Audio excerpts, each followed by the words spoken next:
આજની વાર્તા તમારા કાર્ય, શક્તિ અને અનુભવનું મૂલ્યાંકન સતત કરતા રહો. મિત્રો, આ વાતને સમજાવવા માટે મારે એક નાની એવી વાર્તા લેવી છે. એક અજય નામનો યુવાન ખૂબ તાકાતવાળો, ખૂબ જ મહેનતુ અને એની પોતાની ઈચ્છા શક્તિ પણ એકદમ ખૂબ મજબૂત, મનોબળ પણ મજબૂત, તે એક કંપનીમાં બહુ સારી પોસ્ટ ઉપર એ નોકરી કરતો હતો. પણ એ જે કામ કરતો હતો એમાં એને પોતાની ક્ષમતા ઉપર એને શંકા લાગતી હતી. એટલે એને એમ લાગતું હતું કે હું ખરેખર જે કામ કરું છું એ કામની કક્ષા ઊંચી છે ખરી, મારા બોસને આ કામ ગમતું હશે ખરું, હું કંપનીને ફાયદો કરાવી દઈશ એવું બનતું હશે ખરું. એટલે એ શંકા હતી. એટલે એમણે પોતાના કરતાં એક વધારે અનુભવી વ્યક્તિને, પોતાના એક સજ્જન વ્યક્તિને એણે આ વાત કરી કે મને શંકા લાગે છે. ત્યારે એ સજ્જન વ્યક્તિએ એમ કીધું કે ભાઈ, તારી વાત સાચી છે. આવી શંકા મોટા ભાગના વ્યક્તિને કરવી જોઈએ.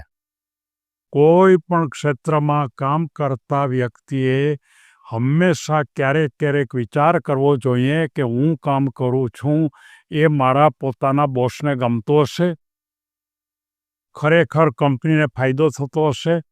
અને જો એનું મૂલ્યાંકન એ કરતા ન રહીએ તો કદાચ એનું પ્રમોશન પણ લાંબુ આગળ ન વધી શકે. અને એટલા માટે તારે સતત મૂલ્યાંકન કરતું રહેવું જોઈએ. કેવી રીતે મૂલ્યાંકન કરવું? અજયને તો પ્રશ્ન થયો કે મારે મૂલ્યાંકન કેવી રીતે કરવું? કોઈને પૂછાય તો નહીં કે હું જે કામ કરું છું સારું કરું છું કે કેમ. કોઈ એના બોસ હોય એને પણ ન પૂછાય. પણ મૂલ્યાંકન કરવા માટે શું કરવું જોઈએ એને માટે ઘણા બધા રસ્તા છે. પણ પોતાની શક્તિ એનું એને વિશ્લેષણ કરવા માટે પહેલાં પ્રયત્ન કર્યો કે મારી પાસે કેટલી શક્તિ છે. હું સારી વાતચીત કરી શકું છું, હું બીજાની વાતને સારી રીતે સાંભળું છું, મને જે કામ આપવામાં આવે છે કામ હું સમયસર કરી દઉં છું, મારા જે સાથી મિત્રો છે એની સાથે હું પૂરેપૂરો સહયોગ સાધું છું, કંપનીમાં આવતા બીજા બહારના માણસોને હું સંતોષ આપું છું. અને આવી કેટલીક બાબતોની એને નોંધ કરી. અને એ નોંધમાં એક મુદ્દા ઉપર એણે વિશ્લેષણ કર્યું. અને એ વિશ્લેષણમાંથી એમને પોતાને જે ખબર પડી કે આટલી મારી કમજોરી છે.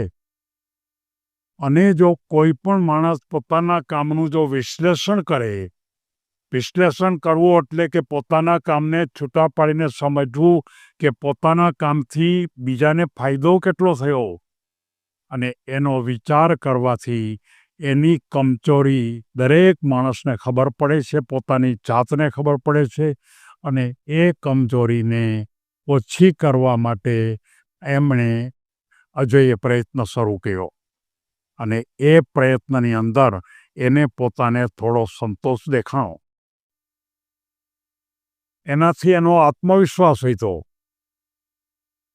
અને સફળતાની દિશામાં પોતાની જાતના આત્મવિશ્વાસ સાથે ફરીવાર એ કામમાં લાગી ગયો. ક્યારેક એને પોતાને એમ લાગે કે હું આ બાબતમાં નિષ્ફળ દેખાઉં છું, તો ફરીવાર એનો અભ્યાસ કરે, વાંચન કરે, પોતાના આ જ પ્રકારના મિત્રોની સાથે ચર્ચા કરે, સારા પુસ્તકો વાંચે અને કોઈને કોઈ સારા વિડીયો પણ જોવે. અને પોતાની જે નિષ્ફળતા એને પોતાને લાગતી હોય એમાં એ સુધારો કરી નાખે. યોગ્ય મૂલ્યાંકન જો સતત રીતે આપણે કરવામાં આવે તો એ મૂલ્યાંકન આપણને આગળ વધવા માટે પ્રેરણા આપે છે. દુનિયામાં આગળ વધવા માટે પ્રેરણાની તો જરૂર છે જ, અને આ પ્રેરણા આપણી જાત પાસેથી જ લેવાની છે. દુનિયામાં પોતાની જાત સાથે જે પ્રેરણા લે છે અને એ પ્રેરણાનો ઉપયોગ કરી પોતાની જાતમાં જો સુધારો કરે તો એ જીવનમાં ચોક્કસપણે આગળ વધી શકે.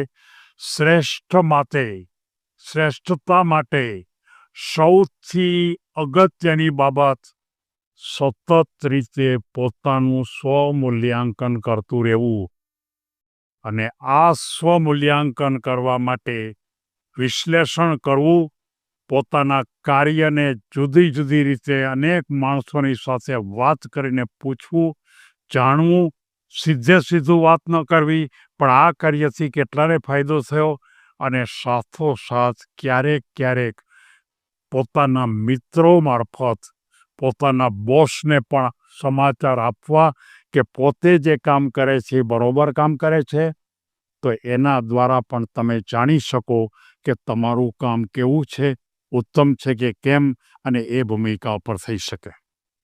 મિત્રો, હું ફરી એકવાર કહું છું, જીવનમાં તમારે જો દરેક સ્ટેપ એક પગથિયા ચડતા જો આગળ વધવું હોય, તો તમે કોઈ પણ સ્થાન ઉપર શરૂઆત કરો ત્યારે તમારે પહેલા પગથિયાથી બીજા પગથિયા ઉપર જવા માટે તમારે તમારી જાતને ઊંચે લઈ જવી પડે. બીજામાંથી ત્રીજામાં જવા માટે ફરી જ્ઞાન વધારવું પડે. ત્રીજામાંથી ચોથામાં જવા માટે ફરીવાર કામની પદ્ધતિમાં ફેરફાર કરવો પડે. ફરી આગળ વધવા માટે તમારે નવી પદ્ધતિનો ઉપયોગ કરવો પડે. એમ કરતાં વધારે માણસોનો ઉપયોગ કરતા જાઓ. આ બધી જ બાબતો તમને સ્વમૂલ્યાંકનથી જ મળે. તમારી જાતનું મૂલ્યાંકન હંમેશા મોટાભાગના માણસો પોતાનું મૂલ્યાંકન કરતા નથી, અને વધારામાં એમ પણ કહી શકાય કે પોતાનું મૂલ્યાંકન જ્યારે કરે છે ત્યારે પોતાની ક્ષતિને જોવાને બદલે પોતે ખૂબ સારા છે, ખૂબ વધારે સારું કામ કરે છે, એના જેવું કામ કોઈ ન કરી શકે, એવા આડંબર અભિમાનને કારણે પોતાના સાચી પોઝિશનનું સ્વમૂલ્યાંકન કરી શકતા નથી. મારે દરેક યુવાનને કહેવું છે કે તમારા વિભાગમાં સતત રીતે સ્વમૂલ્યાંકન કરતા રહો અને આગળ વધો, તો જીવનની અંદર તમે તમારા હરેક પગથિયા ચડતા છેલ્લે તમને લીપ પણ મળશે, અને લીપ તમને બહુ ઊંચાઈ ઉપર લઈ જશે. એવી ચોક્કસ ખાતરી સાથે સૌને ધન્યવાદ.